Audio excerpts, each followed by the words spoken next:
Kelvin, arigato. Kami po ay nagtungo po sa Japan. Kailan siya nagganap? That was last year po na October? October po yata. Miss Kay, ano pong buwan tayo nasa Japan for Ginseng? October po. October po last year. Pagpunta ko po doon, I wasn't really expecting. The purpose of me going there was for me to represent the fame. May. May po ba? Layo Pasensya na po, tagal na. Ang Ginseng Arigato International Film Festival was held po in May last year. At yun nga po, pagdating po namin doon, the ultimate purpose was for us to represent the film itself. Kasi nga po, una po ipapalabas nyo. And kahit po ako, actually doon ko po first time napanood. And yung natanggap ko parangal was, I did not know, and it wasn't something that I wish that would happen kasi hindi naman po ko nag-expect. All I wanted was for me to experience to be in film festival internationally. Po ba? First mo yun? Yes po, first po. At nung ako po ay naparangalan, hindi ko po alam talaga kung ano po yung i-react ko. Dahil, again, I wasn't expecting. Yun nung na may competition. Hindi ko po siya tinignan na gano'n. And I didn't even realize that I was seriously nominated for it. But then when it happened, ang unang-unang po ginawa ay nanalangin po ako, sabi ko maraming salamat po ang if it is His will. So, ibig sabihin may mga nakalaban ka naman ibang taga-ibang bansa rin na nominee.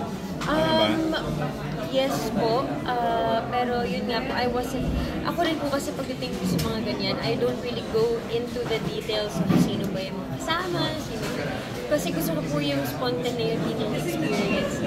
Andito din sila, magkakasama kami. Kaya po nung nalaman ko rin po na tumating din po sila, Miss Anden, and my manager, ayun po, nung tinawag na po yung pangalan ko at nahawakan ko na yung parangal, pinadala ko po agad kay Ruru. Pinadala ko po agad sa pamilya ko at sa lola ko. Sabi ko na tayo.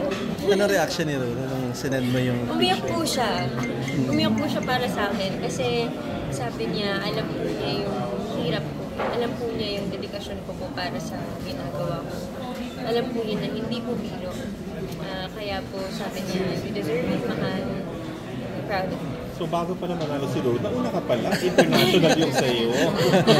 Pero ano lang masasabi mo na para kung you're doing great with your career bilang couple, di ba?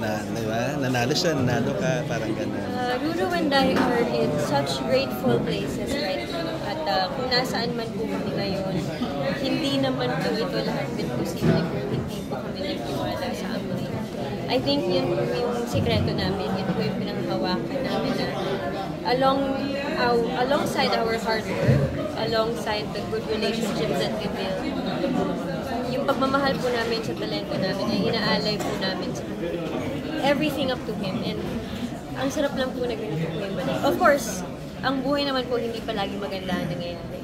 But once you learn to embrace even yung mga pangyayari na hindi po maganda, it will make you a better and a stronger person. The last time we interviewed Ruru, sabi niya parang nakikita niya daw na ikaw na daw yung last girl na sabi niya, napapag-usapan kayo ba personally na napapag-usapan niya nasa couple? Itong ganito.